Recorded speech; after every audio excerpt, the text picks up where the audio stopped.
इस कार्यक्रम के प्रायोजक हैं कृषि एवं किसान कल्याण मंत्रालय, भारत सरकार। हर जोखिम से निकल कर फसल आए, सुरक्षित हो जाए। फसल बीमा से हर किसान अब आत्मनिर्भर हो जाए। संकट के समय प्रधानमंत्री फसल बीमा योजना किसानों के लिए वरदान है। अब सूखा पड़े या बाढ़ आ जाए, कोई डर नहीं। अब ओले पड़े या कीट पतंगे फसल खा जाएं, कोई फिक्र नहीं, क्योंकि हमने लिया है प्रधानमंत्री फसल बीमा। बुआई से फसल कटाई तक हर जोखिम का दावा, न्यूनतम प्रीमियम पर अधिकतम भुगतान का वादा। योजना से हर साल जुड़ रहे हैं 5 करोड़ से ज्यादा किसान। अब आपकी है बारी। नजदीकी कृषि कार्यालय, सहकारी समिति, बैंक शाखा, अधिकृत बीमा कंपनी या जन सेवा केंद्र में स्वेच्छा से करा सकते हैं पंजीकरण। फसल बीमा पोर्टल या फसल बीमा ऐप द्वारा भी कराया जा सकता है पंजीकरण। प्रधानमंत्री फसल बीमा योजना, आपकी फसलों का संपूर्ण सुरक्षा कवच। कृषि एवं किसान कल्याण मंत्रालय, भारत सरकार। किसानवाणी कार्यक्रम सुनने वाले सारे बहन भाइयों ने वीरेंद्र भाई की राम राम। किसान भाइयों, जैसा आप जाने हैं, आज है दिन मंगलवार और इस दिन हमारा कार्यक्रम रहा है फोन इन, यानी फोन के माध्यम से आप स्टूडियो में उपस्थित हमारे विशेषज्ञ से संपर्क करके अपनी समस्याएं और सुझाव साझा कर सके हैं। इसके लिए हमारा फोन नंबर रहेगा, किसान भाई नोट कर लें, 01744221322। फोन नंबर एक बार फिर नोट कर लें, 017442221 और आज का हमारा विषय है आजकल के दिनों में पशुओं की देखभाल। और हमारे विशेषज्ञ हैं डॉक्टर दीपचंद जी, पशु चिकित्सक, राजकीय पशु चिकित्सालय पबनावा कैथल से, और इनसे बातचीत कर रहे हैं गिरधारी भाई। तो भाइयों, आओ सुने कार्यक्रम फोन इन।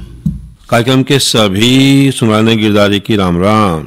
साथियों, कार्यक्रम फोन इन और इस कड़ी में जो आज का जो हमारा विषय है वो है सर्दियों के मौसम, यानी आजकल के मौसम में पशुओं की देखभाल। और बातचीत में हिस्सा ले रहे हैं डॉक्टर दीपचंद, जो पशु चिकित्सक हैं राजकीय पशु चिकित्सालय पपनावा के अंदर। साथियों को बता दें कि इस विषय से संबंधित ही फोन करें, और जो फोन आपका रहेगा वो रहेगा 01744221322, नहीं 01744221322। डॉक्टर साहब, आपका कार्यक्रम में स्वागत है। नमस्कार जी। डॉक्टर साहब, सर्दी, और अब तो बहुत ज़्यादा सर्दी, क्योंकि सर्दी तो ये होती है कि आरंभ में हो जाए या जाती हो जाए। इस समय जो बहुत ज़्यादा सर्दी है, पाला भी है, ओस भी है, ऐसे मौसम में जहाँ हर एक के ऊपर स्ट्रेस है, तनाव है, ऐसे में हमारे पशु भी अवश्य तनाव में आते होंगे और अवश्य उनके स्वास्थ्य पे प्रभाव पड़ता होगा। तो वो किन किन बातों को हम ख्याल रख सकते हैं कि हमारे पशु स्वस्थ रहें, बढ़िया रहें? गिरधारी जी, आपको राम राम और सभी सुनने वालों को डॉक्टर दीपचंद की तरफ से राम राम। जैसा कि आप देख रहे हैं कि बहुत ज़्यादा तापमान में गिरावट है। जो दिन का तापमान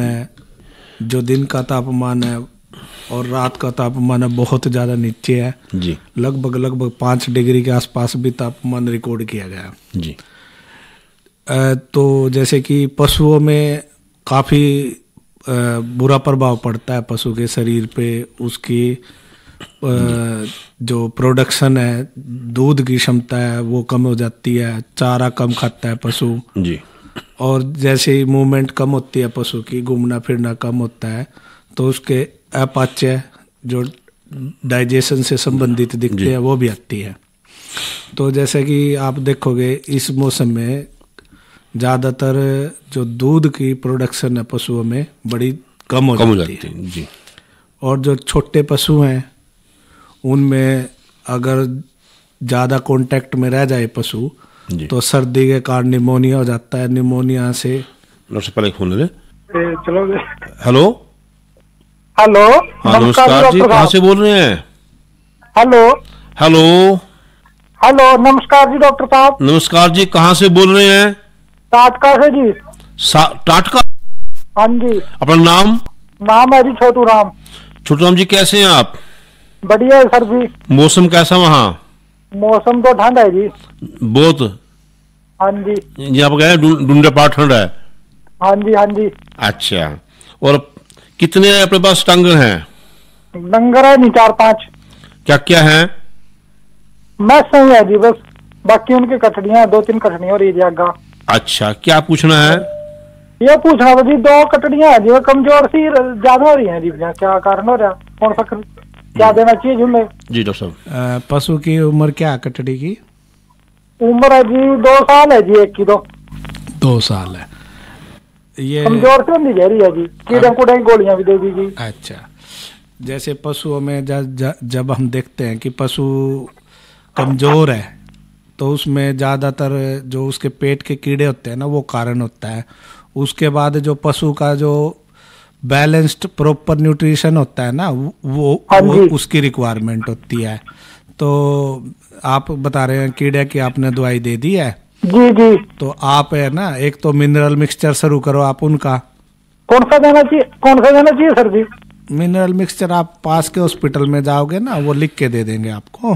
ठीक है जी। और उसके जो साथ में चूरी है, खड़ी है, बनोड़े है और कुछ जो अलग से डालोगे, वो शरीर में सीधी जाके ग्रोथ करेगी। जी छोटा जी, और कुछ? ठीक है जी। तो बात है कि निमोनिया की शिकायत भी इस मौसम में पशुओं को हो जो सकती है। छोटे पशु होते हैं उनमें खासकर देखने में आता है कि अगर सर्दी के संपर्क में ज्यादा समय तक रहे तो निमोनिया की शिकायत होती है। कई बार वो जानलेवा भी होती है उन पशुओं में। छोटे पशुओं का विशेष ध्यान रखने की जरूरत है। अब जैसे कुछ जो सामान्य से प्रबंधन होते हैं जो बिल्कुल नॉर्मल है, वो हमें करने चाहिए। सबसे पहले जो हमें देखना है, जो पशु का बाड़ा है जी, वो चारों तरफ से कवर होना चाहिए। अच्छा, ताकि बिल्कुल जो ठंडी हवा सीधी बाड़े में ना जाए जी। तो उसके बाद आपने ये देखना है कि जो पशुओं के नीचे बिछोना है, बिछावन रखी है, वो सूखा और उसको डेली बदलना है जी। उसके बाद आपने पशु के जो पानी जो हम पिलाते हैं जी, तो रात का रुका हुआ पानी नहीं देना बिल्कुल, क्योंकि रात का रुका हुआ पानी का टेम्परेचर बहुत लो होता है, वो सीधा उसके पशु के लिए हानिकारक है। ताज़ा पानी चला के, ताजी जो आजकल टुंटी का ताज़ा पानी आता है, 5-7 मिनट बाद अगर आप देखोगे वो नॉर्मल हो जाएगा। अगर फिर भी नॉर्मल ना हो तो थोड़ा नया पानी मिला के तापमान को ठीक किया जा सकता है। पहले फोन ले। हेलो, नमस्कार जी। नमस्कार जी, कहाँ से बोल रहे हैं? मैं इंद्राज गाँव नागल से जी। इंद्राज जी, कैसे हैं आप? ठीक ठाक जनाब, आप सुनाओ जी। बढ़िया, ठंड से बच रहे हो? हाँ जी, हमारे यहाँ ठंड ठीक है जी, आप जैसी है। अच्छा, कुरुक्षेत्र के पास कितना है जी हम? हाँ, मतलब ठंड तो फिर यूँ नहीं किसी गांव में ठंड ज्यादा किसी कम हो जाए। हाँ जी, हाँ जी। और आपके गांव में ज्यादा अच्छे होंगे, थोड़ा ठंड लगती होगी। सूरज निकलेगा जी पिछले टाइम। अच्छा, और बताओ क्या पूछना आज? गाय गई थी जी 21/8/2023 में जी। 21 4-5 महीने लग गए जी। 21 अगस्त को? हाँ जी, हाँ जी। अच्छा, तो परसों जेरा दिया जी ना, आज भी दिया। जेरा कुछ मोटा है, चिट्टा बिल्कुल। अच्छा, तो करानी चाहिए, कई महीने के बाद करानी चाहिए जी। डॉक्टर साहब, हमारा घर के 5-6 के बाद कराओगे डॉक्टर साहब से। जी डॉक्टर साहब, जैसे आपने बताया कि 5-6 महीने हो लिए इसको ब्याहे, लगभग 4 महीने से ज्यादा हो लिए हैं।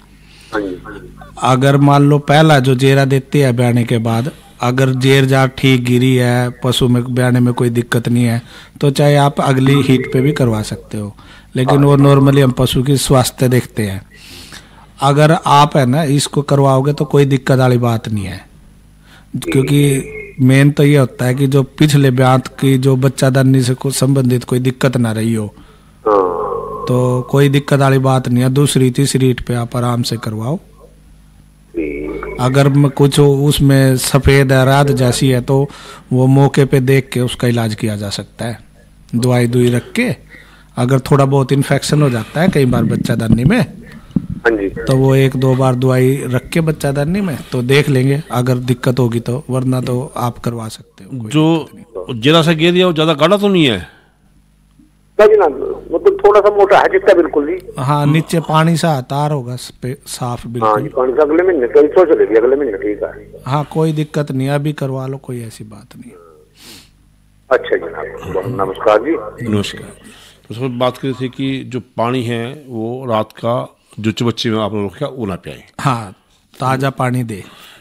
अब तो वैसे भी हर घर में टूंटी है, ताज़ा पानी आता है, बड़ा अच्छा नवाया पानी आता है वो तो। हाँ, ताज़ा पानी से क्या है कि उसका जो शरीर का टेम्परेचर है और डाउन नहीं जाएगा जी। और ये आप स्पेशल ध्यान रखें कि भाई जो पशु है ना खुले में ना घूमे इस टाइम जी, क्योंकि खुले में अगर घूमेगा और सीधी शीतलहर लगेगी तो बिल्कुल जल्दी बीमार होने के चांस है। तो सब एक बात हो रहा है कि जैसे आपने बताया कि वे जो बाड़ा है उसमें जो भी कोठड़ी है जो जिसमें डांगर बांध देंगे उसमें कहीं से हवा ना आए। हाँ, लेकिन क्या कहाँ से हवा थोड़ी बहुत आए ताकि ऑक्सीजन मिलती रहे। हेलो, नमस्कार, राम राम जी। नमस्कार जी, कहाँ से बोल रहे हैं? दुआरी से बोल रहे हैं जी, लाडू के पास। नाम राजकुमार जी? जिले सिंह जी। जिले सिंह जी, कैसे हैं आप? ठीक ठाक जी, आप सुनाओ। बढ़िया। मौसम वहाँ का?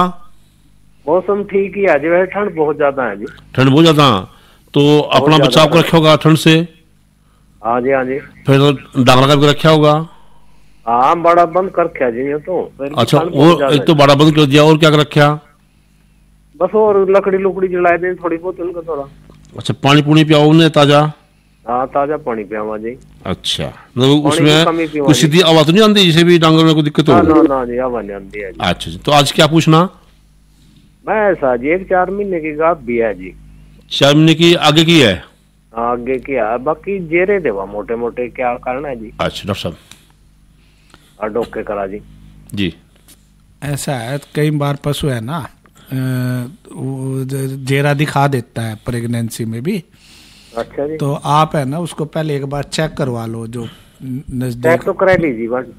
हाँ, गैबन है ना, कोई दिक्कत वाली बात नहीं। कई बार आ जाता है पशु में थोड़ा जेरा दिखा देता है। अच्छा जी। तो उसमें है ना कई बार हार्मोन होते हैं पशु के अंदर, वो थोड़े कम बत्ती हो जाते हैं ना, उसकी वजह से हो जाता है। मोटा जेरा तो खावा जी। हाँ, मोटा है ना, जो गैबन पशु होता है ना उसका भी जेरा आता है कई बार। वो गैबन वाला जेरा होता है भूरे से कलर का, गहरे कलर का। हाँ, बुरे है कलर का जी। हाँ, कोई ऐसी बात नहीं, वो नॉर्मली होता है। अच्छा, कुछ डॉक्टर भी रखा जी करता। हाँ, वो तो जो बताया ना वो हार्मोन के ऊपर नीचे होने की वजह से है। अच्छा जी। आप है ना उसका बस खान पान का विशेष ध्यान रखो। ठीक है जी, बहुत बहुत मिनरल मिक्सचर दो उसको। अच्छा जी।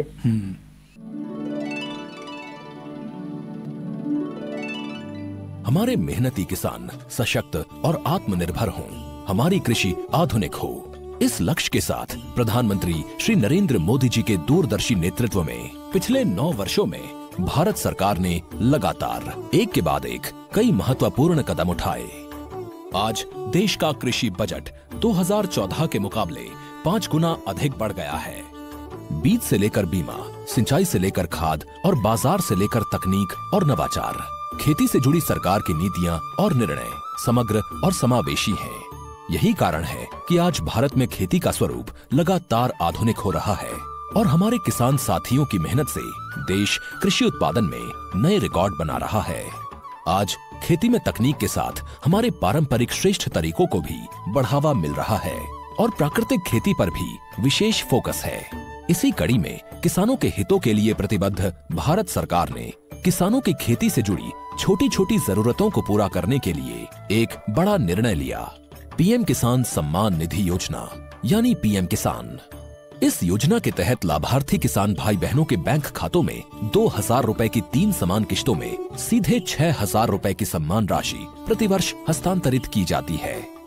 इस योजना के शुरू होने के बाद से 2 लाख करोड़ रुपए से ज्यादा सीधे किसानों के बैंक खातों में ट्रांसफर किए गए हैं। जब बीज लेने का समय होता है, जब खाद लेने का समय होता है, तो भी ये मदद किसान तक पहुंच जाती है।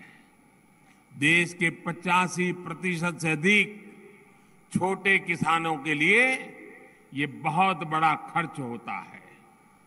आज देश भर के किसान मुझे बताते हैं कि पीएम किसान निधि ने उनकी बहुत बड़ी चिंता को कम कर दिया है।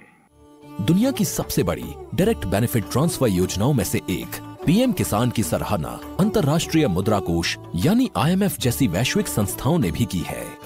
किसानों के लिए पीएम किसान से जुड़ना बेहद सरल है। इस योजना के अंतर्गत नामांकन के लिए किसान भाई बहन राज्य सरकार द्वारा नामित राजस्व अधिकारी या नोडल अधिकारी पीएम किसान से संपर्क कर सकते हैं तथा सामान्य सेवा केंद्र पर भी स्वयं को पंजीकृत करा सकते हैं।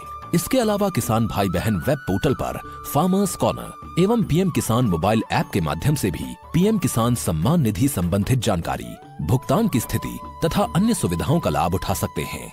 पीएम किसान योजना से राज्यों के भूमि अभिलेखों को डिजिटल करके उन्हें और अधिक पारदर्शी बनाने में भी मदद मिल रही है। पीएम किसान योजना का पूरा खर्च भारत सरकार वहन करती है। किसान भाइयों बहनों को पंजीकरण के दौरान आने वाली समस्याओं व उनकी शंकाओं और शिकायतों के तुरंत प्रभावी समाधान के लिए एक हेल्पलाइन सेवा भी शुरू की है, जिसका हेल्पलाइन नंबर है 155261। सदी की सबसे बड़ी महामारी के दौरान दी गई 1,60,000 करोड़ रुपए से अधिक की सम्मान राशि ने किसानों को बड़ी राहत पहुंचाई। महामारी के दौरान भी देश का कृषि उत्पादन शानदार रहा। किसानों के हितों के लिए समर्पित प्रधानमंत्री जी के इसी विजन के साथ पीएम किसान सम्मान निधि योजना द्वारा अब तक 11 करोड़ पात्र किसानों को 2,60,000 करोड़ रुपए से अधिक की धनराशि भेजी जा चुकी है। तरक्की और खुशहाली की रोशनी हर किसान, हर ग्रामीण युवा के चेहरे पर चमके और हमारे गांव देश विकास के अहम भागीदार बने। खेतों और खलिहानों के रास्ते तरक्की और खुशहाली की ओर बढ़ता ये नया भारत है। डॉक्टर साहब, मेरा एक सवाल था फोन से पहले कि हम हवा नहीं आने देंगे, लेकिन क्या कुछ हवा आनी चाहिए कहीं से जहाँ उनको ऑक्सीजन मिल सके? देखो, ये आप पूछ रहे हैं ना, ये डिपेंड करता है भाई कितने पशु हैं जी, कितना बड़ा जो बाड़े का साइज है जी। अगर बहुत सारे पशु बड़ी कम जगह में होंगे तो थोड़ी दिक्कत आएगी जी। अगर आजकल जैसा देखने में आता है 3 या 4 पशु होते हैं, मैक्सिमम 5-6 पशु रखता है किसान। तो अगर खुरली का साइज लंबा है और अगर हम पल्लड़ लगा देते हैं तो उससे कोई ऑक्सीजन में कोई कमी आती नहीं है। अच्छा, तो मेन बात तो डायरेक्ट सर्दी रोकने का है कि भाई शीत लहर अंदर ना आए और जो पशु बाड़ा है वो थोड़ा गर्म रहे। अच्छा, और कई बार ये होता है कि पशु उलाव जला के रख देता है, उसका क्या है कि कई बार कुछ दुर्घटना घटने का डर रहता है। तो जब तक आप उलाव जला रहे हो उसके पास हो तो रखें, वरना उसको तुरंत हटा दे जी। थोड़ी सी गर्म होने के बाद उसको हटा दे। थोड़ा धुआं कर देते हैं, थोड़ी आग जला देते हैं। नहीं, धुआं तो देखो पशु पे है ना, धुआं जो अगर होगा तो सांस की दिक्कत ही पैदा करता है। जी सर, धुआं नहीं करना चाहिए। अगर पशु बाड़े में धुआं होगा तो पशु के लिए है ना अच्छा नहीं है। अच्छा, हाँ, धुएं से तो उसको सांस लेने में तकलीफ ही होगी। क्योंकि एक परंपरा चली है ना, भी आग बाल दी फिर धुआं सा कर दिया, भी ना तो मच्छर आवेंगे ना जड़ आवेगा। मच्छर तो आजकल गर्मैश बनी रहेगी। नहीं, गर्मैश नहीं होती, उससे पशु को दिक्कत होती है जी। तो जो अंगीठी जलाते हैं ना, मतलब अगर उसमें धुआं नहीं है तो थोड़ी देर रखी जा सकती है, थोड़ा बहुत गर्म हो जाएगा उसका अंदर का, लेकिन यही एडवाइस किया जाता है कि ये ना रखे। फोन लेते हैं। हेलो हेलो, नमस्कार जी, कहाँ से बोल रहे हैं? वाराणसी से बोल रहे डॉक्टर साहब, मैं संतोष जी। संतोष जी, कैसे हैं आप? ठीक ठाक डॉक्टर साहब। और सुनाओ, खेती बाड़ी कैसे चल रही है? बढ़िया जी डॉक्टर साहब, बढ़िया जी। और पशुपालन? बढ़िया जी। हाँ जी। कितने डंगर है अपने पे? हम जी 4 एकड़ जमीन है जी। अच्छा, तो उसमें क्या कर रहे हो? डॉक्टर साहब मैं सीधे अपनी। अच्छा, नहीं उन 4 किले में क्या कर रहे हो? हाँ जी, गेहूं जीरी कर रहे हो, क्या कर रहे हो उन 4 किले में? कनक है जी। अच्छा अच्छा, हाँ जी, ठीक है। और जीरी कैसी निकली थी? बढ़िया थी जी। चलो, बहुत बढ़िया। तो आप पे कि मैस है? हाँ जी। अच्छा, हाँ, अगस्त की ब्याही मैस है डॉक्टर साहब। अच्छा, अगस्त में ब्याही थी। अच्छा, और कहीं बड़ी नई दूध करा ली डॉक्टर साहब वो। अच्छा, तो फिर उसके बारे में बताओ डॉक्टर साहब। डॉक्टर साहब, वो जो जेरा देती है साफ देती है? हाँ जी, जो जेरा देती है साफ देती है? हाँ जी, साफ देती है जी। बीज रखवाया था या कहीं जोटे पे मिलवाई थी? हाँ जी, टिक्का लगा दो डॉक्टर साहब। अच्छा, कई बार क्या होता है कि बच्चादानी में ना थोड़ा बहुत इन्फेक्शन होता है। अच्छा जी। तो 1 या 2 बार दवाई रखवा के एक दिन छोड़ के तो अगली हीट पे आप बीज टिकवा लेना, मान जाएगी। हाँ डॉक्टर साहब। एक बार है ना, जब ये गर्मी में आएगी ना तो दवाई रखवा के बच्चादानी में, हाँ जी, तो उस हीट को उका देना। अगली हीट में आएगी ना दोबारा से जब ये नए दूध के लिए, तो बीज रखवा देना। ठीक है डॉक्टर साहब। ठीक है, ओके ओके। तो जी, तो वो तो बात होगी, धुआं हम नहीं करना, बल्कि ये तरीका गलत है। हाँ। तो इसके अलावा और क्या ख्याल रख सकते हैं हम? और पशुओं को जैसे इस जो मौसम है ना, पशुओं या आदमी, अपना आदमियों की बात करें तो एनर्जी की रिक्वायरमेंट ज़्यादा होती है। और अगर मान लो हम चारा हल्की एनर्जी वाला दे जी, तो पशु की एनर्जी पूरी नहीं होगी और जो उसको पचाने में लगेगी वो ज़्यादा लगेगी एनर्जी जी। तो ऐसा चारा दे जो एक तो सुपच्चे हो, रात का ना हो, बचा खुचा भी डाल देते हैं कई बार, बहुत ज्यादा ठंडा ना हो जी। अगर बाहर पड़ा कटा पड़ा उसी को उठा के डाल देते हैं कई बार जी। तो उसको उससे बचाव रखे जी। ताजा कटा हुआ जो चारा है वो डाल ले और उसके साथ में जो हाई एनर्जी के फीड है जैसे खल बनोड़े की खड़ी होगी। एक फोन ले ले थोड़ा। हेलो हेलो जी, नमस्कार जी, कहाँ से बोल रहे हैं? मैं बारहने से बोल रहा हूँ जी। बारहने से, अपना नाम? जयभगवान है जी। जयभगवान जी, कैसे हैं आप? ठीक है जी, आप सुनाओ जी। बढ़िया बढ़िया है, क्या पूछना है?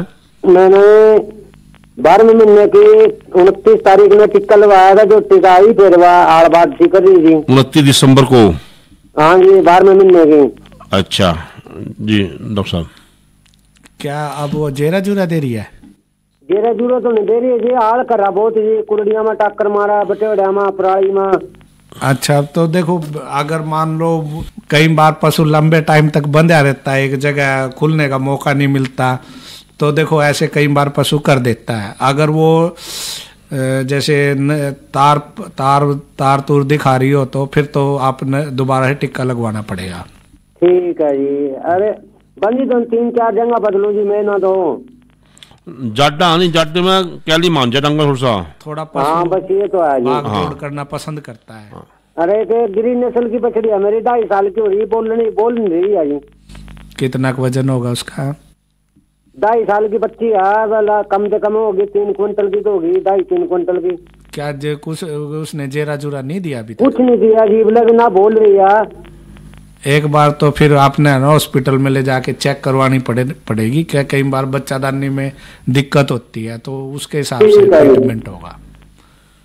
ठीक है जी। डॉक्टर साहब बात चलती थी और किन बातों का ख्याल रखना, तो उसमें एक बढ़िया खाना जो है, बढ़िया क्वालिटी, एक बात साथी और कर लेते हैं कि खुरली है, सीमेंट की पक्की खुरली है, उसमें जो है बूस सानी कर रहे हैं, उसमें खड़ का प्रयोग भी कर देते हैं और उसमें कई बार ना वो कूड़े में जम जाए उसके और उसके ऊपर गिरते हैं और बाद में लगा कीड़े से पड़ जाए उसके अंदर। हाँ, जो खुरली को है ना रेगुलर सफाई की जरूरत है। जैसे वो नमी ज़्यादा बनती है तो वहाँ पे इन्फेक्शन भी ज़्यादा बनता है, क्योंकि वो एक कूण सी में पड़ा रहेगा, सड़ता रहेगा, इन्फेक्शन बढ़ता रहेगा। पशु अगर उसको खा ले गलती से तो बीमार हो जाता है जी।